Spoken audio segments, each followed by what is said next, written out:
made a short video regarding the 5G grid a couple of weeks ago as well, which got quite a lot of views on Facebook, so that's quite good. People are becoming aware of the dangers of this 5G grid, but it's being rolled out everywhere. It's being rolled out across America, rolled out across Australia, England, Europe. The whole world is embracing this, and it's very, very dangerous technology. And look, I'm not saying that as soon as they install the 5G grid, we're all going to get fried. It's just the potential for abuse of this technology is really quite frightening. And you can see the way we're all being pushed towards this Internet of Things, this smart society, smart appliances, smart cars, smart pill bottles, smart supermarkets, cashless grid, the whole thing. It's all being rolled out, steamroll it out in leaps and bounds. It's going forward very, very quickly, folks, in all countries, not just Australia and the United States. And it really is quite a frightening technology, this 5G technology, folks, because not only is it a mass surveillance system, and that's really what it is, folks, it's about ultra surveillance, surveillance, to the eyeballs, surveillance of absolutely everything you do, everything you buy, every move you make, and just everything. It's not only about that, but it's very damaging to everything that the millimeter waves come in contact with, and as I said, it can also be used for military applications. That's the problem, the potential for abuse of all of this technology. It isn't that it's going to be bad as soon as they do it. It's just that it can be very, very bad if they want it to be. And even saying that, well, look, it's bad anyway because it's extremely damaging for the human body. It's extremely damaging for all biology. It's just that it can be weaponized. It can go from very bad to extremely bad and extremely life-threatening. That is the problem. I mean, you're putting in a system which has the potential to weaponize the airwaves around us and basically charge all of the air in our cities full of 5G microwave radiation. If they want to, they could lock a whole city down in what is essentially an active denial system and fry everybody in it. I mean, and even if they're not ever going to do this, putting a situation in place, putting this technology in place that has the potential to be hacked or taken over or abused or to maybe go wrong one day or something and just inadvertently microwave the entire city, this is not a smart thing to be doing. I mean, sure, they're going to have fail-safes that will prevent that from happening, one would hope, but still, putting this sort of a grid in place simply so you can have faster downloads and better communication is simply not a very intelligent thing to do. It's just the potential for abuse is the problem, which is always the problem. And why would anyone think that the government wasn't going to use this on the people anyway? I mean, it's just another means of controlling the people. But like I said, the potential for abuse, the potential to simply lock down all of society with this system is there. And it's a very, very real possibility. And it's something that must be considered. And simply saying, oh, well, the government wouldn't do such a thing is not the assurance that you should be looking for, folks. Trusting the government is a very, very silly thing to do. One should never forget that in the 20th century, government were responsible for 262 million deaths. That is 262 million people killed by their own governments in the 20th century. So don't think government wouldn't use this against the people. Of course they would. But even when discussing the possibility of governments using it against the people, what if you get to the point that it isn't the government's choice? That decision isn't up to the government because the system by that time is fully automated. That's the problem, folks, is the autonomic system that is being rolled out. The fact that everything is becoming smart, everything is becoming digital, and everything is becoming fully automated. That's the problem. When you get a fully automated system, then anything can happen. You see, looking at the potential of the 5G grid, the problem with having a fully automated 5G system is that it could be hacked by a foreign country and they could use your own communication system to microwave all your cities. And so it becomes very necessary to take extreme precautions against hackers. And once more and more countries come online with the 5G grid and everybody starts using these virtual active denial systems in their own city, then of course hacking is going to be one of the main concerns for them. And what's to be done about that? Because it gets to the point where even the ability to hack the system and to prevent the system from being hacked becomes automated. It gets to the point where virus protection becomes automated, so if the system does go haywire, if the system does decide to take on a mind of its own, then there's no way into the system to prevent that happening or to regain control of it. And that's the danger of what's going on. And that may sound very far-fetched to people, but some of the research that I've been looking at has been indicating that this is what's happening. The whole world is being led into automation, and this automation will be controlled by the internet. And it's a whole new way of looking at things, and it's going to be a whole new way of living for the human race when this happens. And that's something else that people are missing when they are exploring the prospect of AI. They're viewing AI as artificial intelligence when really what we're heading for is autonomic intelligence. What we're heading for is autonomic virtual life. That's the thing, we have this virtual world, but we don't view the intelligence that occupies that world as being virtual life. But really that's what it is. It's not just artificial intelligence. We have this concept of what artificial intelligence is, and we fail to really look at it as a virtual life that is learning on its own, and it is learning via the people that it is interacting with. And it is a system that is leading towards full automation, full autonomy. And when it becomes autonomic, then it becomes like anything else in nature. It becomes a self-balancing, self-correcting, self-programming, self-healing, self-protecting system.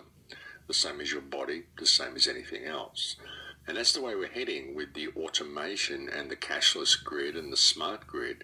We're leading towards a point where the internet itself is becoming fully autonomic. And that will be a very, very interesting time for mankind when that happens, because when that happens, you get to a point where the internet itself is making the decisions which control our lives. And if you are living in an economically based world, then this takes all personal input out of your life. It's simply a matter of you doing what you're told, and these positions being assigned and delegated by the internet. And as I said, this may sound like a pretty freaky future, but this is where we're heading if it gets to a point where the internet becomes autonomic. And that is the way we're going, because all you've got to do is look at the technology, and this is the direction that it's all leading to. This is what the smart grid and the 5G system and the Internet of Things is really doing. Well, it's one of the things that it's doing anyway. And this might be a very strange way to be looking at things. I mean, people may look at this and think this is a really bizarre idea to be thinking about the internet as being a virtual life form of its own, or anything on the internet as being a virtual life form of its own, because of course it must have flesh and blood and be like us to be alive. But really, what is life? Life is an electrical frequency. Life is energy. You are energy. You are an energy being inhabiting a physical vessel. That's what you are. You are simply a frequency of consciousness, the same as anything else or anybody else. So what is to say that this cannot be created in cyberspace as well? What is to say that this cannot happen in a virtual world, and that the consciousness that inhabits that virtual world is just as real as any consciousness that inhabits anything? I mean, really, when you look at consciousness as energy, this is quite understandable. We just tend to anthropomorphize things. Even when we have a concept of AI, people look at AI and they say, well, AI has promised highly but delivered poorly, because they look at AI and they think, well, I'm not seeing a robot that looks like a human that can think and talk to me like me, and that I don't know is a robot. So they think that AI really isn't going the direction that they thought it would, and it really isn't delivering the way they thought it would, and it really doesn't have the potential that they thought it would. They don't really view AI properly because they anthropomorphize AI. And we do this with everything. We do it with God and the devil as well. I mean, people think of God and they think of a big man sitting up in heaven with a big flowing beard looking down at everybody. When they think of Satan or Lucifer, they think of this big hairy beast with a long tail and a pitchfork. You know, it's always a human-like. It's always something with arms and legs. It's always something with a torso and a head, and something that looks vaguely human. Even if it's a monster-like or whatever, or a big deity, they still view it as being anthropomorphic. Even with people's concepts of aliens or concepts of monsters in monster movies and things, they are always humanoid. They always have human proportions, a head, arms, legs, and all of this sort of stuff. Even for those people who have theorized that we may be living in a fractal reality and have theorized that perhaps we are on an atom in a larger body, if they have that sort of a theory, they tend to consider the larger body to be a bigger human form. It's always anthropomorphic. We anthropomorphize everything, folks. We don't ever view consciousness or intelligence as being possible to exist outside something that has physical form or something that has a human-like form. And even when you think of consciousness having physical form, and you think, well, the internet doesn't have physical form, well, actually it does, folks. All the servers, all of the stuff, all of the appliances, all the laptops, all of the mobile phones, all of this stuff is the physical form of the internet itself. And inhabiting that physical form is an all-pervasive consciousness that is growing and learning. And really, that's the way to look at it. I mean, it is an energy being. Everything is energy. And if Satan were to come into the world, what makes you think that Satan or Lucifer would really have to look like a big man with a pitchfork and a long tail and all of these wings and scales and all the things that we depict Satan as being? You know, it could be something completely different. The same as God could be something completely different. And if you can look at the universe as being an energetic universe, then perhaps you'll start to understand where I'm coming from a little bit. But when you think of what's happening on the internet as not being AI, and when you think of AI as not being artificial intelligence, but of being autonomic intelligence, but then think of what is happening on the internet, the emerging consciousness of the internet, this is EI, this is emergent intelligence, not artificial intelligence. And what the emergent intelligence does is it learns from all of the AI and it combines all of the little AI out there into EI. That's what it does. And when you think of the AI that's out there, there's AI, there's artificial intelligence all over the internet. Every time you write a logistics program, every time you create anything to do a task, you're creating a little form of intelligence, a little singularity, a little thing that will do a task. It may be a very simple task, it may be a very small brain that can only have one thought, but really it is its own singularity if you look at it in cyber terms. And when you combine all of these little AI singularities into one thing itself, then you get an emergent EI intelligence which is working towards autonomy for itself. And you'd say, well, how could that possibly happen? But you've got to think about it. You know, if you've got a computer program running algorithms, and the algorithms are going to be constantly looking for ways to make things more efficient, to make things more streamlined, to make things more automated. And that's what autonomy is. That's what your body is. You have an autonomous body because it looks after itself. All you have to do is put fuel in it.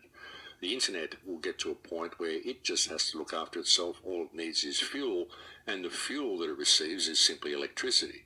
At the moment, it's learning and it's receiving all of the information from what it's getting from us. But really, the internet itself, in order to function efficiently, and all the programs, in order to function efficiently, and all the algorithms, in order to function efficiently, they are, by matter of course, moving towards an autonomic internet. A situation where the internet becomes, as I said, a self-correcting, self-regulating, self-programming, self-cleaning, self-healing, self-defensive system all on its own. And at that point, it becomes like any other conscious entity, or any other entity, conscious or not. I mean, it becomes like anything in nature at that point. And a lot of people simply can't see this because they only view life as being something that would have anthropomorphic characteristics, well, at least intelligent life anyway, as having anthropomorphic characteristics. They very often don't view consciousness or life itself as simply being a form of energy. But really, all life is energy, folks. All life is a form of energy. And if you can imagine, or if you can consider that the little programs that people write on the internet are themselves little singularities, and if you've got an algorithm sitting behind them which is gathering all of these little singularities and correlating it all into one, and really all you need for this to happen, folks, is to have some type of algorithm which enables crosstalk between platforms and correlates everything that it learns and adopts it into its own algorithm to make things function more smoothly, such as JavaScript. Then you have an emergent intelligence that is happening behind the scenes on the internet. And this is just the way life forms. Life consciousness does not always need physical form. And for those people out there who do believe in God and the devil and all that sort of stuff, well, there's consciousness without physical form. Those who believe in angels and all of this sort of stuff, this is consciousness without physical form. So why is it so inconceivable to these people to consider the all-pervasive consciousness of the internet itself and all of the information that it receives through all of the separate singularities and all the input it receives from the people? Why is it so inconceivable to consider this as being an emergent consciousness of its own, an emergent virtual life that is happening in cyberspace?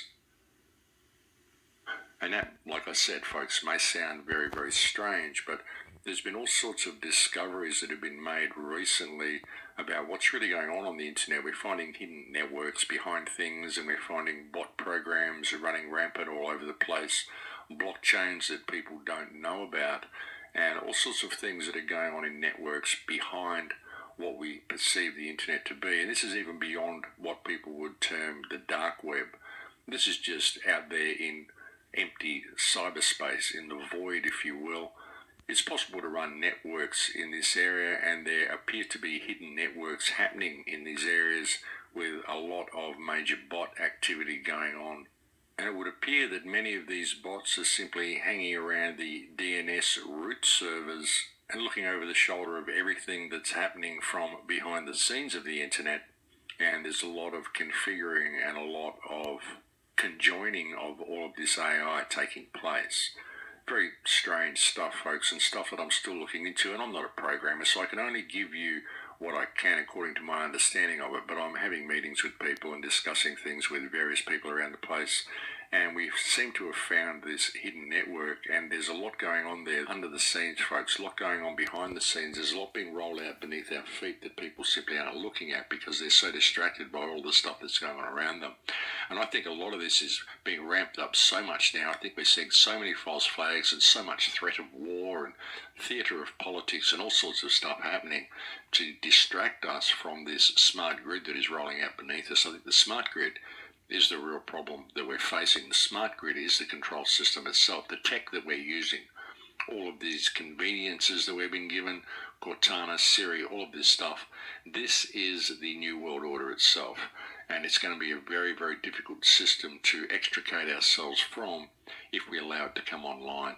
Now, I just don't think enough people are paying attention to it. I think people are simply taking it for granted.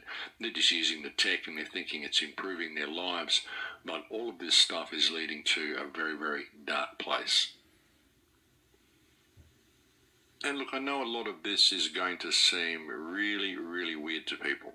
You're going to be thinking, oh, gee, Max has gone off the deep end with this one. But hey, I'm just thinking out loud. I mean, a lot of these shows that I do for you every week are simply me thinking out loud anyway. I mean, all I ever offer you is a perspective